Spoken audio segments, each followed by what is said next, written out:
Welcome to Midlife Clarity with Dr. Tracy Page, a podcast for women over 40, navigating hormones, metabolism, strength, and confidence in midlife. Midlife is the moment you start asking bigger questions and expecting better answers.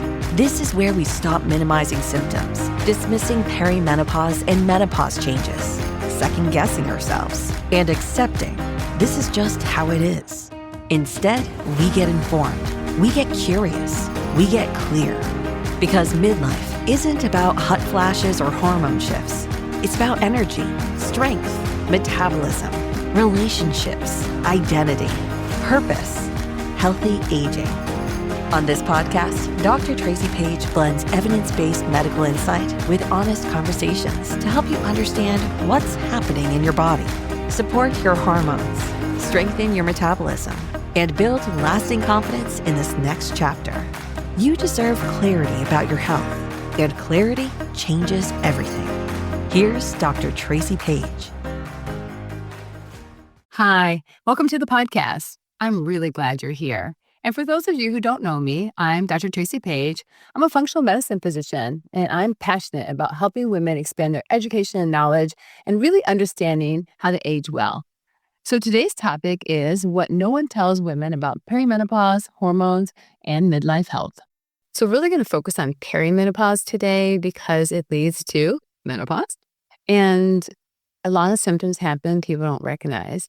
Perimenopause doesn't start with a missed period or not having a period. It starts with symptoms that doctors often dismiss. I hate to say it, but it's true. Up to 90% of women experience symptoms during perimenopause, yet most receive little to no guidance. And a lot of times, if your labs are normal, but you feel terrible, I want you to know you're not broken. It's usually the testing model that's broken, or the person who's interpreting the tests, are not looking for optimal, and they're just dismissing your symptoms, and that's not okay. And we're going to talk today about what those symptoms are and how you can combat some of those symptoms and really what you should be looking for to help you understand this stage of your life. So I'm welcoming you back to the podcast. We're going to talk about the hormones, metabolism, strength, and all the good things. So I want you to know that the most misunderstood phase of a woman's life is actually perimenopause. And then if you don't get the answers that you need, it goes into menopause. So we're not talking about menopause today. We're not talking about aging because perimenopause happens as we age, and it starts early. The years leading up to menopause, they can quietly reshape your body, your brain, your sleep, your mood, and even your metabolism long before your period stops. And so you don't even recognize what's going on.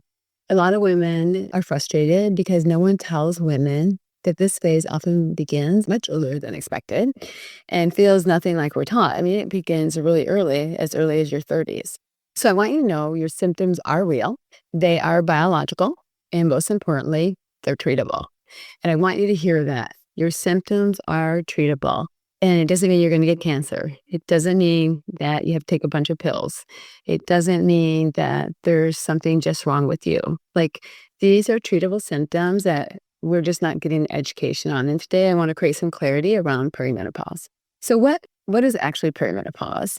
It often begins, like I said, late 30s or early 40s. It can last 8 to 10 years of your life. It's defined by hormonal fluctuation, not just decline. So when I first was learning about it, I used to think, the hormones start declining and your ovaries are slowing down and therefore you're in perimenopause.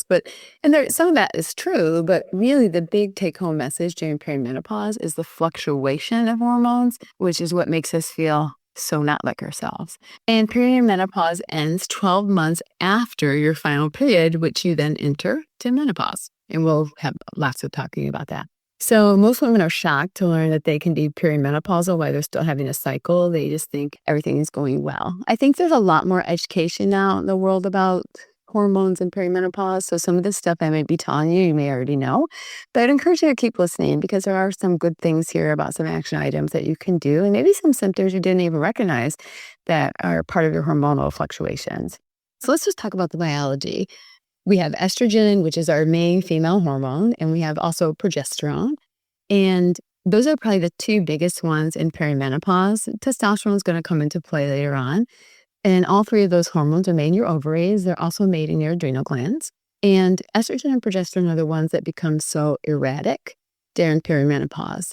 Some months, they're both high. Some months, they're both low. Some months, one of them's high and one of them's low. So you just don't really know what you're going to get. And this hormonal chaos, it really can drive symptoms. Think of perimenopause less as a slow fade of your hormones, kind of like I was saying, that's how I thought about in the beginning. And it's more like a hormonal roller coaster. So just imagine if you were on a roller coaster every day, going up and going down and going up and going down.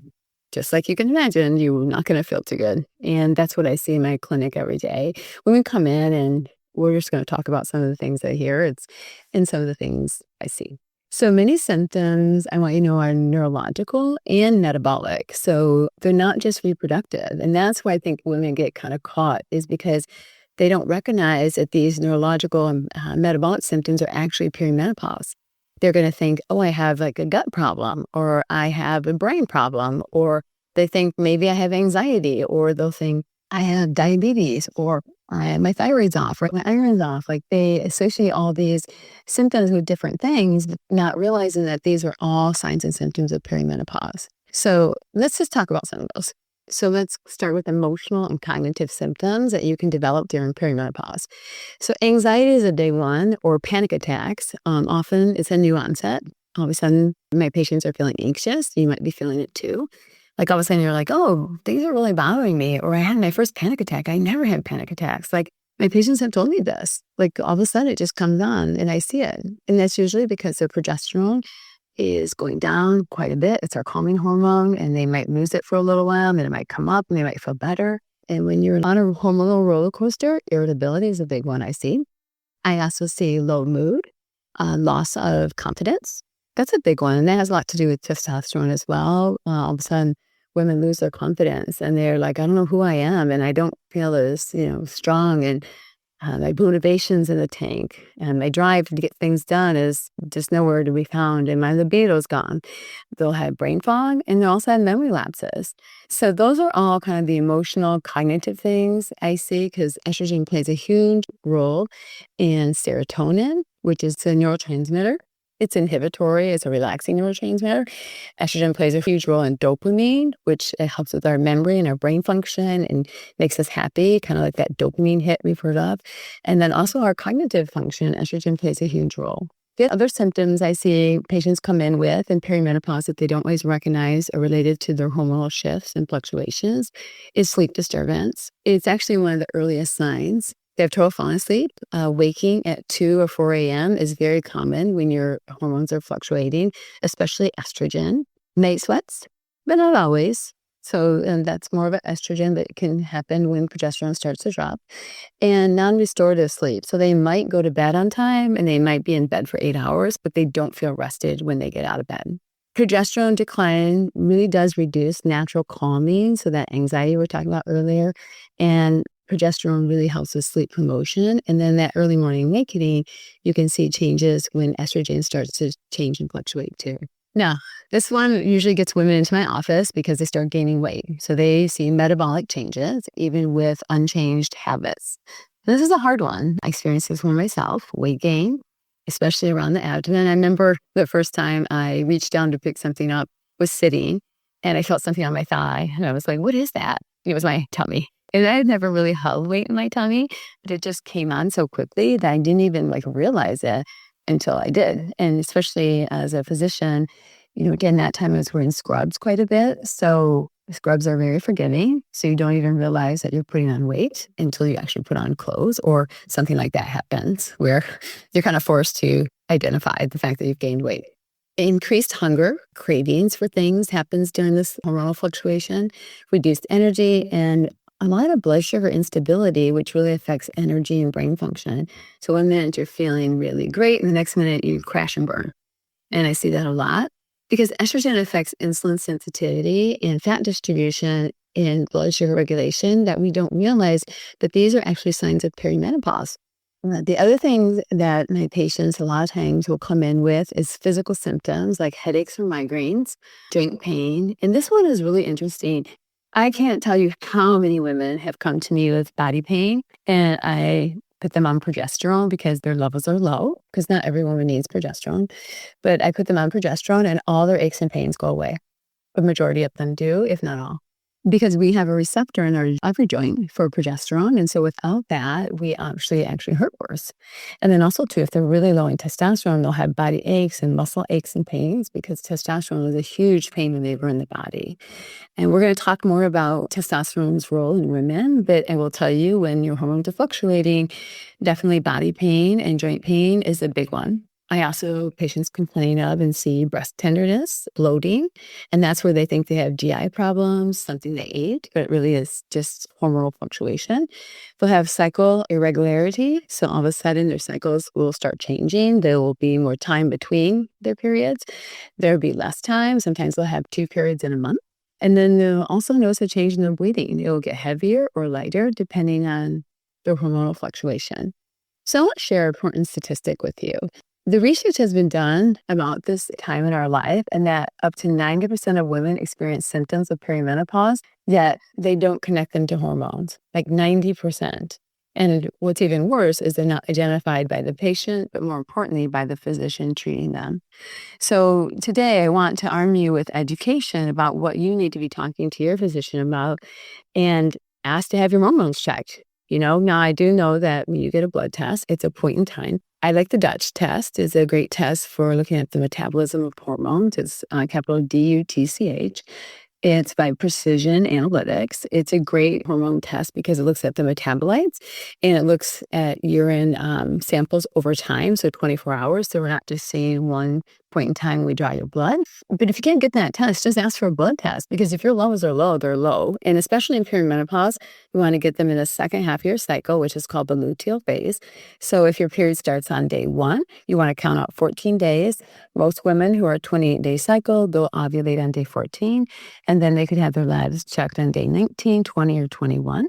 If you have more time between your cycles, past 28 days, then just add those days on to the day 19, 20, 21. So for example, if your period is every 30 days, then you would just shift your time to get your labs drawn 2 days over. So then it would be, instead of day 19, 20, 21, it would be day 21, 22, 23. Okay, so it is important to try to get your labs drawn during that luteal phase because we can see the ratio of progesterone to estrogen. It's called the progesterone-estrogen ratio, and it usually should be about 150 to 250 in most women, but you want to be somewhere in the range of 100 to 500. I feel like women feel their best around 150 to 250. If they have a lot of anxiety, they feel better if that ratio is 250 to 400. So we talked about hormonal fluctuations. I want to talk to you about why I feel like a lot of women I see feel dismissed in this area. And it's because these hormones fluctuate daily. So like I was saying, a single blood test is just a snapshot. It's not really the movie. I kind of call it the trailer. And so it just tells us a little bit, but it doesn't tell us the whole story. So labs may look very normal, especially also if you don't even get them during the luteal phase. And so that's why a lot of times doctors will say, well, your labs look normal. So I don't know what you're experiencing, but it's just part of aging or you just have to live with that. But let me tell you, normal range doesn't equal optimal. These are reference ranges on lab reports that are based on population averages of all people. And so they're not really functional labs. So they're not for what we're trying to obtain, which is optimal health. So they're ranges to keep you alive, but there's a difference between being alive and feeling optimal. You can be within range and still be symptomatic and still be functionally depleted. So it's really important that I'll do a podcast on, the 10 most important labs or 15 most important labs and the ranges and what every woman should be looking for. But let me tell you that normal doesn't always mean optimal. And our healthcare system is more reactive. So additionally, most conventional care responds to disease and not really early dysfunction. So a lot of times your physician, first of all, doesn't recognize the symptoms. And also too, because you're not bleeding, you don't need surgery, and you don't have cancer, sometimes they don't even treat them. And this is my profession. And I would say, just like there are good doctors and bad doctors, there are good plumbers and bad plumbers. So I'm speaking in general terms. I know a lot of great physicians. So I just think it's part of education and knowing what to look for. And a lot of times it sees them, but they don't see it because they just haven't been educated. I think we're all trying to educate more for us who are functional in integrated medicine and do longevity medicine to really help our colleagues understand optimal and, not to fear hormones and to not to dismiss patients' symptoms because they are really real. And I see a lot of patients because we're just not quite there yet, but I think we are definitely making progress. And I'm helping more providers help patients deal with perimenopause.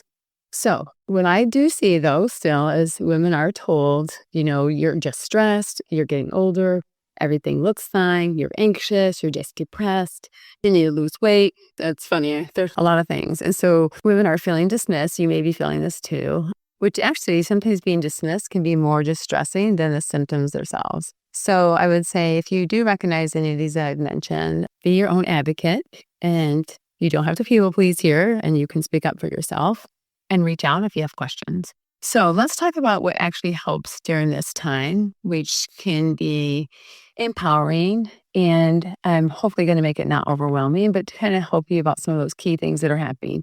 So the key things that are happening is our blood sugar dysregulation because of hormonal fluctuations. Sleep is off and our body doesn't feel good. And a lot of times we can't manage stress. So I'm going to talk about those 4 areas and things that you can do to help optimize the hormonal fluctuations and to feel better.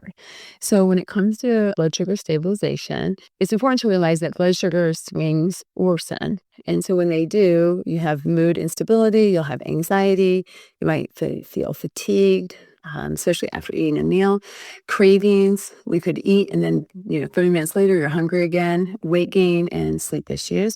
And those all can be blood sugar. I see a lot of women sometimes think that they're having night sweats and it's because they might be doing some early dinners, trying not to eat a lot of food before bed, and then their blood sugar drops during the night and cortisol spikes to wake them up. And so they think they're having a hot flash during perimenopause. It'll actually just be blood sugar dysregulation. And so to solve that, a lot of times I have patients have a little snack of protein and fat before bed. That tends to really help and to figure out, is it truly a night sweat or is it just the blood sugar that's dropped causing a cortisol spike? So I always tell patients during this time of perimenopause, you really have to prioritize protein at every meal. You should be getting minimum 30 grams. And if you're 3 squares a day, breakfast, lunch, dinner, you should be getting minimum 30 grams at every meal. The breakfast and the dinner are the most important because the dinner is before you're going to start fasting and going to sleep at night. And the breakfast is important because it's when you break your fast. And then if you're getting 30, 60, 90, that might be enough for you depending on your weight. I would say it's probably on the lower side, so that's why I said it's the minimum. But you can go up to 50 grams on the breakfast and dinner, and still your body should be able to metabolize that. So protein at every meal. If you're a snacker, then you should have protein at least 10 grams with your snack. In a perfect world, even 20 would be fine. And then avoid starting the day with sugar-only foods. So I'll be the first to admit I love a blueberry muffin with sugar sprinkles on top. Oh, they're good. But do I eat them often? No, because they're not good for you. And actually, if I'm going to have a muffin, I would have it more as like a dessert than my morning breakfast because you don't want to start your day with sugar foods. It's just going to wreak havoc on your blood sugar. You really want protein at every meal, and that includes your morning breakfast. And then you want to combine carbs with protein and fat. So there's a great book called Glucose Revolution, The Glucose Goddess. You may have heard about her, and you can look her up on the website. So we follow a lot of her protocols and educate our patients on blood sugar regulation. And we use CGMs, continuous glucose monitors, to help them lose weight, to help them stabilize their blood sugar, to help them understand what they're eating and how it affects their blood sugar. Because if I ate apple nuts, I'm going to have a different response in my body than if you ate apple and nuts. So it's really important to understand how blood sugar regulation affects you. And then also too, how the foods you eat affect your blood sugar. And because when blood sugar goes up, insulin goes up, and that's when we have problems with weight gain. So we always say never eat a naked carb. So combining protein fat with your carbohydrates is really important. So that will help regulate your blood sugar. And most importantly, don't skip meals because you're prone to crash. So if you're not eating your regular 3 squares a day, or even your snacks, if you're just not eating, and then I see this a lot where someone will eat 1 meal a day, or they'll be intermittent fasting and they'll have this really small 6-hour eating window. And that's just not enough time to get proper nutrition and to feel your best. So it's important not to skip meals. You can have time restricted eating where you eat maybe 8 hours a day and you try to not eat before bed as long as you don't have blood sugar crashes at night. And that can be okay, but you really have to listen to your body. And I really love the CGM, continuous glucose monitor. You can actually go to Stelo, Stelo website. It's a Dexcom CGM, and it's $99. We have it in our clinic for $99 as well.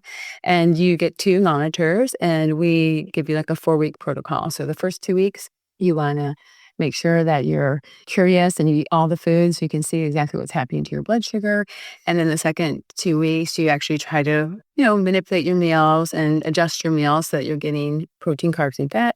And the order in which you eat them, walking after your meals, all these different things can help stabilize your blood sugar. And I've seen amazing weight loss in my patients when they keep their blood sugars between 70 and 120. And that's 120 with a meal. So it's just pretty interesting how blood sugar really does affect our ability to lose weight. Okay, let's talk about sleep optimization. So sleep is foundational.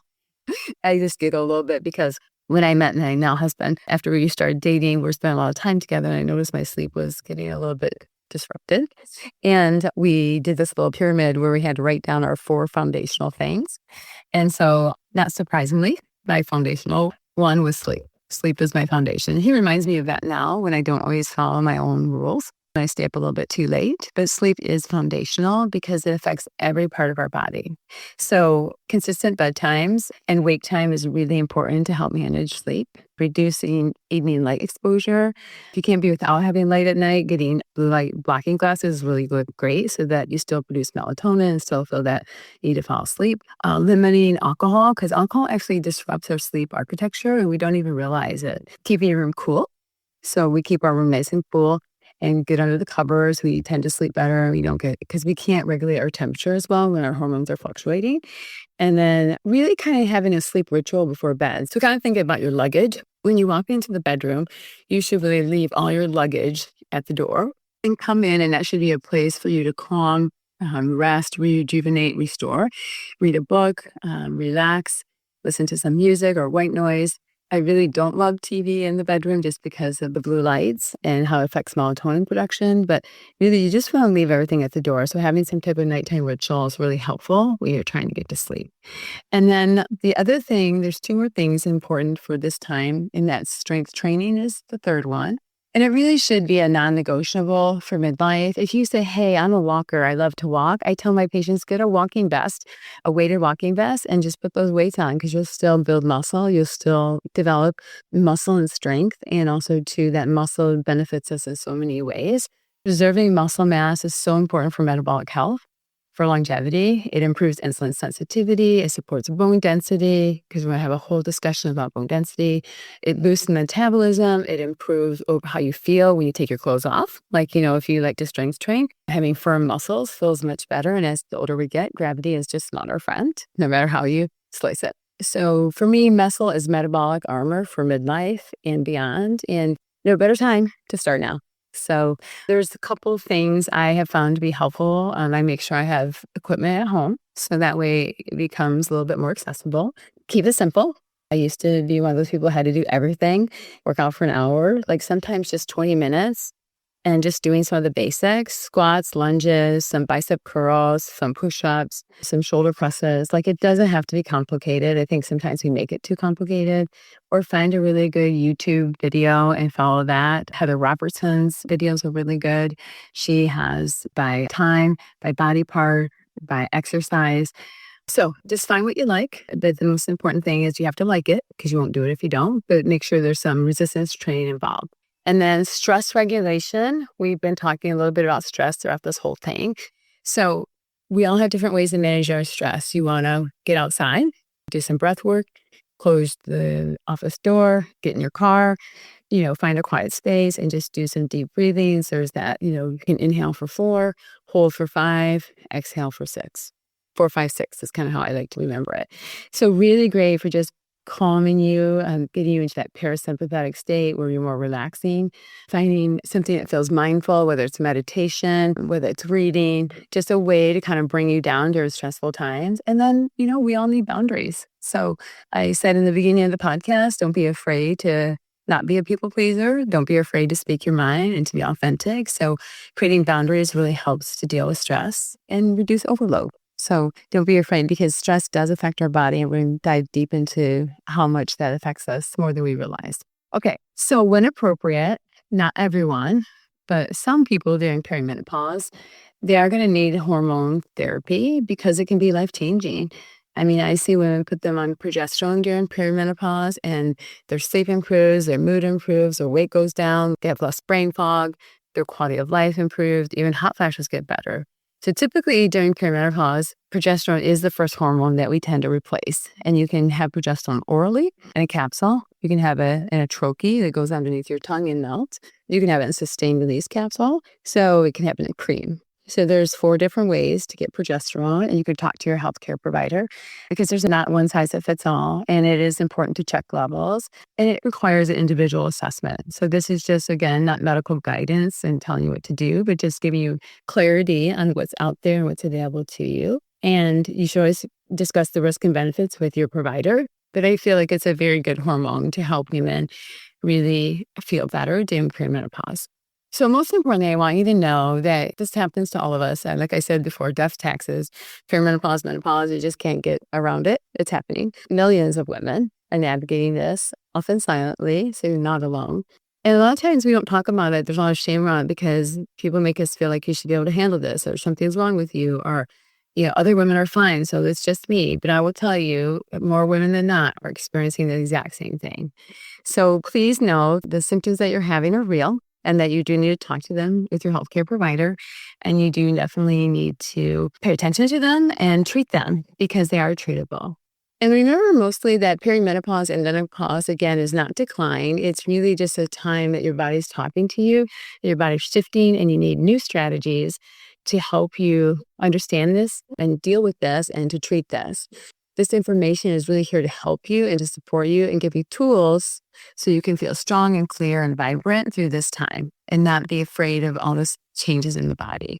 So I hope this helps. Again, this is just on perimenopause, and we'll get into menopause and some other things in future episodes. And if you have questions, please feel free to reach out at info@Wisconsin Functional Med. So I'd love to hear any questions or topics that you want to talk about, so we can help you navigate this time of life with clarity and confidence. Until next time, talk to you later. Thanks for joining us today on Midlife Clarity with Dr. Tracy Page. Be sure to subscribe so you don't miss future episodes where we continue to break down the science, the myths, and the mindset shifts around hormones, perimenopause, menopause, metabolism, and the strength for women over 40, so you can feel like yourself again, maybe even better than before. If something in today's conversation resonated with you, share it with a friend who needs to hear it.